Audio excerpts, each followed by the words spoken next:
A very warm welcome to Arora's canvas. आज हम आपके बीच हैं लेकर वित्तीय बजट 2022। यहां ना कोई राजनीतिक दृष्टिकोण से हम बात करेंगे, ना बजट अच्छा रहा बुरा रहा। हम सिर्फ वो बात करेंगे कि क्या एक्सपेक्टेशंस हम रेगुलरली सुन रहे थे और आज का वित्तीय बजट उसके तर्ज पर क्या हमारे लिए लेकर आया। पहली बात, एक ही एक्सपेक्टेशन थी जो कि इस बजट में निर्मला सीतारमण जी जब बजट सुना रही थी, सिर्फ एक ऐसी एक्सपेक्टेशन थी जो कि साकार होती दिखी कि क्रिप्टो करेंसी 30% से अब टैक्स की जाएगी और उस पर आपको कोई भी एक्सपेंस नहीं मिलेगा। वहां पर आप जब क्रिप्टो करेंसी में इन्वेस्ट करेंगे तो सिर्फ कॉस्ट ऑफ एक्विजिशन काटकर जो आपका प्रॉफिट निकलेगा विदाउट अलाउइंग एनी एक्सपेंसेस, आपको उस पर 30% आयकर देना पड़ेगा, जिसकी वजह से आपका पूरा का पूरा क्रिप्टो करेंसी का प्रॉफिट टैक्सेबल है। पर क्रिप्टो करेंसी यानी कि वर्चुअल डिजिटल करेंसी पे हुआ लॉस आपको किसी इनकम के अगेंस्ट अलाउएबल नहीं रहेगा, चाहे वो आपकी स्पेक्युलेटिव इनकम ही क्यों ना हो। ये एक स्टेप है, लेकिन ये कहकर सरकार ने आज क्रिप्टो करेंसी को मान्यता दे दी है, क्योंकि अगर आप उस पर टैक्स ले रहे हैं तो क्रिप्टो करेंसी को आपकी मान्यता भी है। बहरहाल यहां पर एक बड़ी अनाउंसमेंट और हुई कि डिजिटल रुपया यानी कि आरबीआई जो कि सेंट्रल बैंक है वो भी अब डिजिटल करेंसी इंट्रोड्यूस करेगा अपनी। ये बहुत बड़ा अनाउंसमेंट है कि भारत का अपना सेंट्रल बैंक से इशूड एक डिजिटल करेंसी हमारे बीच अब आने वाला है। आयकर में बहुत बड़े बदलाव की उम्मीद जो थी वो कहीं से कहीं तक पूरी ना हो पाई, मगर छोटे छोटे बदलाव जिनका बड़ा असर देखने को मिलेगा वो है कि अब आप एक अपडेटेड रिटर्न, यानी कि अगर आपको कोई इनकम रियलाइज होती है वो इनकम आप अगले 2 वर्ष तक, जिस वित्तीय वर्ष में आप इनकम रिटर्न फाइल कर रहे हैं उसके अंत से 2 साल तक आप उसको रिवाइज कर सकते हैं। इसकी वजह से लिटिगेशन को कम करने का एक प्रयास हुआ है। लिटिगेशन को ही कम करने के लिए अब डिपार्टमेंट जो अपील फाइल करता है उस अपील फाइलिंग में अब गवर्नमेंट ने एक ऐसा रिकमेंडेशन दिया है कि अगर हाई कोर्ट या माननीय सुप्रीम कोर्ट के आगे अगर कोई भी क्वेश्चन ऑफ लॉ पेंडेंसी में है तो डिपार्टमेंट उस मैटर के लिए उस पहली यानी कि पायनियर जो पहली अपील है उसका फैसला आने तक डिपार्टमेंट अपील में नहीं जाएगा। ये आयकर के कुछ बड़े प्रस्ताव रहे। उसमें ऑल्टरनेट मिनिमम टैक्स जो कोऑपरेटिव सोसाइटीज पे 18% लग रहा था वो अब 15% पे ले आया जाएगा। जो सरचार्ज 1 से 10 करोड़ की इनकम पे जो सरचार्ज था वो अब 7% पे कोऑपरेटिव सोसाइटी के लिए लाया जाएगा। इसके बाद जो पर्सन विद डिसेबिलिटी होते हैं उनकी अगर आपको इंश्योरेंस कराते हैं, सिर्फ डेथ पर पहले वो एग्जेम्प्ट हुआ करता था अगर उसे विड्रॉ करें, लेकिन अब अगर जो कि गार्डियन है या पेरेंट है उस पर्सन विद डिसेबिलिटी का, उसकी 60 वर्ष की आयु होने के बाद अगर वो पैसा वापस मंगा लेता है या वो एन्युटी रिसीव करता है, विड्रॉ करता है किसी भी कारण से, तो वो टैक्स डिडक्टेबल है। ये बहुत ही जरूरी रहा, क्योंकि पर्सन विद डिसेबिलिटी में रिक्वायरमेंट जो होती है वो गार्जियन या जो पेरेंट होता है उसकी उम्र और उसकी कमाने की कैपेसिटी के हिसाब से आपको एन्युटी विड्रॉ करनी पड़ती है। स्टेट गवर्नमेंट और सेंट्रल गवर्नमेंट के एम्प्लॉइज को एक पायदान पर लाकर खड़ा करने के प्रयास में नेशनल पेंशन स्कीम में सेंट्रल गवर्नमेंट के एम्प्लॉय को 14% तक का, माफ कीजिएगा 14% तक का कंट्रीब्यूशन जो था वो टैक्स फ्री था एम्प्लॉयर पोर्शन। अब वो स्टेट गवर्नमेंट का जो कि 10% था उसे भी 14 पर लाकर दोनों के बीच में एक पैरिटी लाने की एक सफल प्रयास रहा। यहां पे दोनों के बीच में एक पैरिटी आएगी। स्टार्टअप के इंसेंटिव को 31 मार्च 2022 तक के लिए बढ़ाया गया 115 BAB में अमेंडमेंट डालकर। इसके बाद आप जो ट्रांसफर कर रहे थे डिजिटल एसेट्स वो 30% से टैक्सेबल होंगे। ये माफ कीजिएगा यहां पे दोबारा आ गया, लेकिन ये पोर्शन यहां था, लेकिन सबसे बड़ा वो एक अनाउंसमेंट रहा। एक सबसे महत्वपूर्ण बात, कई सुप्रीम कोर्ट और हाई कोर्ट जजमेंट्स में ये पाया गया था कि हायर एजुकेशन सेस जो है, आप जानते हैं इनकम टैक्स जो है वो इनकम टैक्स कंप्यूट करने के लिए जब प्रॉफिट निकाले तो इनकम टैक्स उसमें से माइनस नहीं होता है। हालांकि इंटरेस्ट जो आता है रिफंड पे वो इंक्लूड होता है इनकम में, बट एक्सपेंस में इनकम टैक्स अलाउड नहीं होता है। बट बहुत सारे कोर्ट्स ने अपनी जजमेंट से हायर एजुकेशन सेस जो कि 4% लगाया जाता है उसे अलाउ किया था। अब बजट में इस चीज को इंट्रोड्यूस करके पूरी तरीके से वो जो एक कंफ्यूजन है कि हायर एजुकेशन सेस अलाउ करें या ना करें, ये फाइनलाइज हो गया है कि अब हायर एजुकेशन सेस अलाउड नहीं होगा। सबसे बड़ा जो बॉम्ब आज विस्फोट हुआ है अपने आयकर दाताओं के ऊपर, जो सर्वे सर्च एंड सीजर यानी कि अनडिस्क्लोज्ड इनकम जो इनकम टैक्स डिपार्टमेंट खोद के निकाल लेता था आपके घरों से, उसमें आज एक बड़ी अनाउंसमेंट ये हुई है कि कोई भी ब्रॉड फॉरवर्ड लॉसेस का सेट ऑफ आपको नहीं मिलेगा, तो जो मिला वो पूरा का पूरा टैक्स किया जाएगा, उसके अगेंस्ट सेट ऑफ की पॉसिबिलिटीज खत्म है। दो महत्वपूर्ण अपडेट टीडीएस के रिगार्डिंग।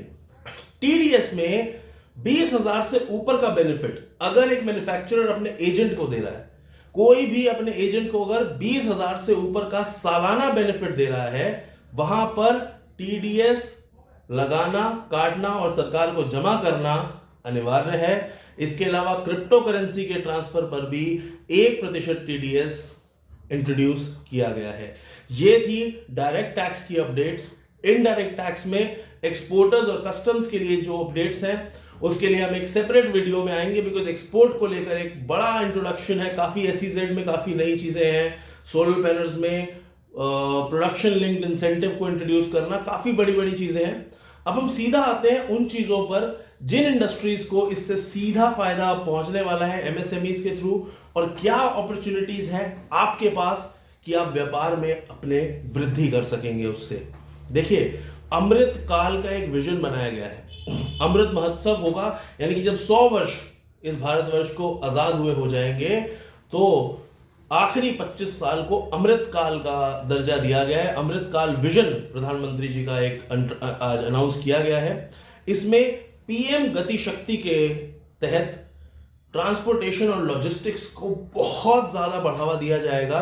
तो अगर आप ट्रांसपोर्टेशन के सेक्टर में काम करते हैं, लॉजिस्टिक्स के सेक्टर में काम करते हैं, या लॉजिस्टिक्स को सपोर्ट करते हैं, उनके लिए कोई सॉफ्टवेयर बनाते हैं, या उनके लिए आप कंप्लायंसेस करते हैं, आपके लिए गोल्डन अपॉर्चुनिटी है। और अगर आप लॉजिस्टिक्स के बारे में सोच रहे थे तो अब जरा उसे 4 गुना गति से सोचिए, बिकॉज सरकार इस सेक्टर को बहुत फायदा पहुंचाने वाली है आने वाले सालों में। ऐसे ही पर्वतमाला के तहत भी बहुत सारे जो 7 सिस्टर्स हैं, नॉर्थ ईस्ट है, वहां पर भी हाईवेज बनाए जाएंगे और पीपीपी मॉडल पे काम किया जाएगा। एग्रीकल्चर की बात करें अगर हम, तो एक तो ऑयल सीड्स की प्रोडक्शन, यानी कि हमें ऑयल बहुत इंपोर्ट करना पड़ता है, ऑयल सीड्स, तो ऑयल सीड्स को इन हाउस प्रोड्यूस करने में बहुत ज्यादा बेनिफिट दिए जाएंगे, बढ़ावा दिया जाएगा। कैसे, वो सरकार धीरे धीरे अपने आने वाले कदमों को रखेगी। परंतु अगर कोई एमएसएमई एग्रीकल्चर के फायदे के लिए काम करती है, मान लीजिए आप फार्म का कोई इक्विपमेंट बना रहे हैं, आप फार्मिंग से रिलेटेड कोई भी सर्विस दे रहे हैं, ऐसी एमएसएमईज को नाबार्ड के थ्रू सीधा फायदा पहुंचाने का प्लान है। और अगर आप ड्रोन बनाते हैं या ड्रोन का निर्माण करते हैं एग्रीकल्चर के लिए, चाहे आप ड्रोन बनाते हैं एज अ स्टार्टअप, दोनों को ही सरकार जी भर के फायदा देने वाली है। तो ड्रोन बनाने वाली इंडस्ट्री या ड्रोन से रिलेटेड घुसना चाहें, घुस जाइए बिना सोचे। एक बार अपना प्लान फाइनलाइज कीजिए, अपने कंसल्टेंट से डिस्कस कीजिए और इसको फाइनली इन कीजिए। क्योंकि देखिए, सीए के पास रहना एक स्टार्टअप वाले का बहुत जरूरी होता है, ताकि वो बता पाए कि ये फीजिबल भी है या नहीं। खैर, बहरहाल एमएसएमई की बात करें जाए तो काफी पोर्टल्स अब इंटरलिंक कर दिए जाएंगे और स्कोप को जो है वाइडन कर दिया जाएगा। महत्वपूर्ण बात यह है कि हॉस्पिटैलिटी जो है हमारा सेक्टर है, होटल इंडस्ट्री, इसको बहुत ज्यादा मार पड़ी 2020 और 2021 में। क्यों पड़ी? कोविड के लॉकडाउन की वजह से जो पूरा टूरिज्म इंडस्ट्री था ये बैठ गया था। इसको अपलिफ्ट करने के लिए इमरजेंसी क्रेडिट लाइन स्कीम में प्रायोरिटी देते हुए इसे 31 मार्च 2023 तक के लिए एक्सटेंड कर दिया गया है। इसके साथ स्किल प्रोग्राम्स को और इंट्रोड्यूस किया जाएगा एमएसएमई में। एक डिजिटल प्लेटफॉर्म क्रिएट किया जा रहा है देश टैक्स ई पोर्टल के नाम से, और ड्रोन शक्ति, जहां मैंने आपको पहले बताया कि ड्रोन्स का निर्माण करने के लिए अब सरकार बहुत ज्यादा बेनिफिट्स इसके बाद देने वाली है। एजुकेशन के सेक्टर में एक वेलकम मूव है कि 1 क्लास 1 टीवी चैनल, यानी कि जिन बच्चों की गवर्नमेंट स्कूल में पढ़ने वाले, खासकर जो बच्चे थे, जो कि माननीय वित्त मंत्री ने अपनी भाषण में अपने उस चीज़ को रखा था, जगह दी थी, तो वहां पर वन क्लास का जो कॉन्सेप्ट है, एक टीवी चैनल क्षेत्रीय भाषाओं में टीवी चैनल पे एक एक सब्जेक्ट की क्लास चलाकर उन बच्चों को, उनके एजुकेशन को उन बच्चों के स्तर से मिलाप कराया जाएगा जो बच्चे इन दिनों में टेक्नोलॉजी के माध्यम से, आईटी के माध्यम से, ई मोड से, क्लाउड मोड से क्लास ले पा रहे थे। तो ये बहुत ही जरूरी है। देखिए, शिक्षा पे समान अधिकार है सबका, लेकिन ऑफ कोर्स क्योंकि ये साल कुछ एक्सेप्शनल रहे हैं, तो होप करते हैं आगे ये इश्यूज नहीं आएंगे। और हेल्थ में हुई प्रॉब्लम्स की वजह से मेंटल हेल्थ पे जो इफेक्ट हुआ है, ये बहुत बड़ी बात है कि हमारी सरकार आज मेंटल हेल्थ के लेवल पे सोच रही है एक national tele mental health program. आप सोचिए, नेशनल लेवल पे एक मानसिक संतुलन या मानसिक तौर पे जो लोगों को कठिनाई फेस करनी पड़ी है, जो डिप्रेशन आया है, इस इकोनॉमी में आया, या फिर वो एक मनोवैज्ञानिक तौर पर एक जो हम डिप्रेशन फेस कर रहे हैं, उससे डील करने के लिए, मेंटल हेल्थ के लिए सरकार ने कदम उठाया है nation tele mental health program. ये बैंगलोर के एक इंस्टीट्यूशन से अभी ये शुरू करेंगे, और ये पूरे देश में बहुत बड़े लेवल पे काउंसलिंग और इन सब चीज़ों की सुविधा मिलेगी। और digital health ecosystem, medical paramedical की लाइन में अगर आप कोई बिजनेस करने का सोच रहे थे, कुछ तैयारी करी है, तो कमर कस लीजिए सरकार, इस बार आपको भरपूर फायदा मिलने वाला है। नारी शक्ति के तहत मिशन शक्ति, मिशन वात्सल्य, मिशन सक्षम, इसमें आंगनवाड़ियों को बहुत ज़्यादा अपलिफ्ट किया जाएगा और बहुत बड़े स्तर पर यहाँ पर कंट्रीब्यूशन किए जाएंगे to promote women empowerment, which is extremely appreciable. ऐसे ही बॉर्डर्स के आसपास बने विलेजेस को अर्बन लेवल पे डेवलप किया जाएगा। जैसा कि वित्त मंत्री ने कहा कि 50% आबादी कुछ समय में हमारे अर्बन यानी कि शहरी इलाकों में रहने लग जाएगी, तो उस समय बहुत ज़रूरी है कि शहर के पास उतना इंफ्रास्ट्रक्चर होना चाहिए, और जो हमारी मेट्रो सिटीज़ हैं वहाँ मेट्रो लेवल पे फैसिलिटी हो, और इसी के तहत रेलवेज और पब्लिक ट्रांसपोर्ट को प्रमोट करने का भी भरपूर इंतजाम किया गया है। और इलेक्ट्रॉनिक व्हीकल्स में बैटरी स्वैपिंग, क्योंकि चार्जिंग स्टेशन बनाना बड़ा डिफिकल्ट काम है, तो बैटरी स्वैपिंग की एक पॉलिसी इंट्रोड्यूस करी गई है। बैंकिंग की बात करें, हम देख ही रहे हैं कि डिजिटल बैंकिंग को बड़ा प्रमोट करा जा रहा है, तो अब एक बहुत बड़े लेवल पे एक प्रोग्राम करा जा रहा है। 75 डिजिटल बैंकिंग यूनिट्स को 75 डिस्ट्रिक्ट्स में इंट्रोड्यूस किया जाएगा। ई पासपोर्ट अभी भी आप सुन ही रहे हैं, बस उसको और अब सेंटर ऑफ एक्सीलेंस बनाकर अब उसे और बहुत बड़े स्तर पर उसको प्रमोट किया जाएगा। 25,000 कंप्लायंसेस जो हैं बीते कुछ समय में रिड्यूस कर दी गई हैं, और आने वाले समय में ईज ऑफ डूइंग बिजनेस के नाते बहुत कंप्लायंसेस को रिड्यूस भी करेंगे और पोर्टल्स को बनाकर कंप्लायंसेस को सेम जगह पे करेंगे। जैसे कि हमारे यूपी में एक पोर्टल है विच इज कॉल्ड निवेश मित्र। यहाँ पर आप बहुत सारे लाइसेंसेस को एक ही पोर्टल से अप्लाई करते हो, which is very convenient when it comes to a businessman. When it comes to a consultant, we are very easily able to consult on the portal and we are able to give the services right from one place. बहुत difficult हो जाएगा नहीं तो अलग अलग website पे अलग अलग एप्लीकेशंस करना, एक जगह पर इसी के नाते वन नेशन वन रजिस्ट्रेशन, यानी कि एक डीड या डॉक्यूमेंट नेशनल लेवल पे एक ही जगह रजिस्टर हो। अभी अलग अलग रजिस्ट्रार के ऑफिस में रजिस्ट्रीज हम करा लेते हैं, उसकी वजह से कई बार कॉम्प्लिकेशंस बढ़ते हैं, कई बार बड़ा डिफिकल्ट सिनेरियो क्रिएट हो जाता है कि कौन सी डीड असली कौन सी नकली ढूंढते रह जाओगे, दोनों जगह कंफ्यूज हो जाएंगी। लेकिन यहाँ पे कॉन्सेप्ट आ गया one nation one registration, deed और डॉक्यूमेंट्स एक ही पोर्टल पे। क्रॉस बॉर्डर इंसॉल्वेंसी रेजोल्यूशन को बढ़ावा दिया जाएगा। अब सबसे इंटरेस्टिंग बात, जितने भी मेरे मित्र ऐसे हैं, बीते कुछ समय में हमने देखा कि एक अजीब सा ट्रेंड चल पड़ा था कि कॉर्पोरेट हाउसेस यानी कि प्राइवेट लिमिटेड कंपनी बहुत सस्ते में बन रही है, या फिर कोई भी आकर आपको ऑनलाइन जाकर वो बहुत ही जिसे कहते हैं कि एक ट्रिकी सर्विस होती है, कंसल्टेशन पूरा लिया नहीं लोगों ने, कंपनी खोल के बैठ गए। अब उसमें प्रॉब्लम क्या हो रहा है, उन्हें कंपनी बंद करनी है, लेकिन कंपनी बंद करने के लिए 2 साल का एक भारी इंतजार, 2 साल के कंप्लायंसेस की कॉस्ट, ये सब कॉस्ट कोई नहीं बताता था, क्योंकि वहां पर एक इजी रजिस्ट्रेशन और ज्यादा रजिस्ट्रेशन, अनवांटेड रजिस्ट्रेशन, ऐसी बहुत सारी समस्याओं का सीधा समाधान, इजी एक्सेलरेटेड एग्जिट पॉलिसी, जो कि 6 महीने के अंदर अंदर आप 6 महीने से भी कम में आप अपनी प्राइवेट लिमिटेड या कॉर्पोरेट हाउस या कंपनी को बंद कर सकते हैं, एग्जिट कर सकते हैं, ताकि अगर बाय किसी भी कारण से आपको एग्जिट करना है तो 2 साल तक का ये जो मेंटल प्रेशर था, जो फाइनेंशियल बर्डन था, वो अब रिड्यूस कर दिया गया है। तो ये तो बहुत ही वेलकम मूव रहा। एक डिस्प्यूट सेटलमेंट के लिए ई सिस्टम डेवलपमेंट हुआ।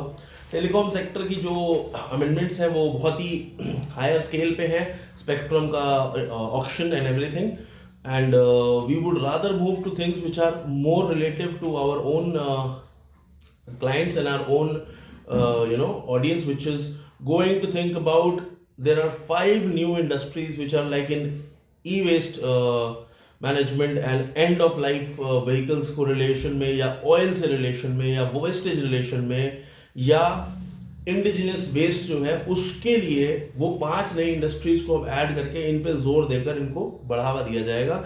एनर्जी एफिशिएंसी को बहुत ज़्यादा प्रमोट करी जाएगा आने वाले टाइम में, और इंटरनेशनल आर्बिट्रेशन सेंटर का गठन होगा जो कि डिस्प्यूट रेजोल्यूशन, यानी कि सरकार बहुत सिंपल तरीके से ये मैसेज दे रही है कि एक तो अब आप पे भरोसा करके आप ही को सब कुछ कंप्लायंस करने का मौका दिया जा रहा है धीरे धीरे, डिस्प्यूट रेजोल्यूशन को कोर्ट में ना ले जाकर आर्बिट्रेशन सेंटर में आपस में बैठ के बात सॉल्व कर लीजिए। ये बहुत ही स्मार्ट और वेलकम मूव्स है। डिजिटल रूपी मैं आपको पहले ही अनाउंस कर चुका हूँ, और जो फिजिकल डेफिसिट है उससे रिलेशन में जो तैयारी है वो इकोनॉमिकल लेवल पे है।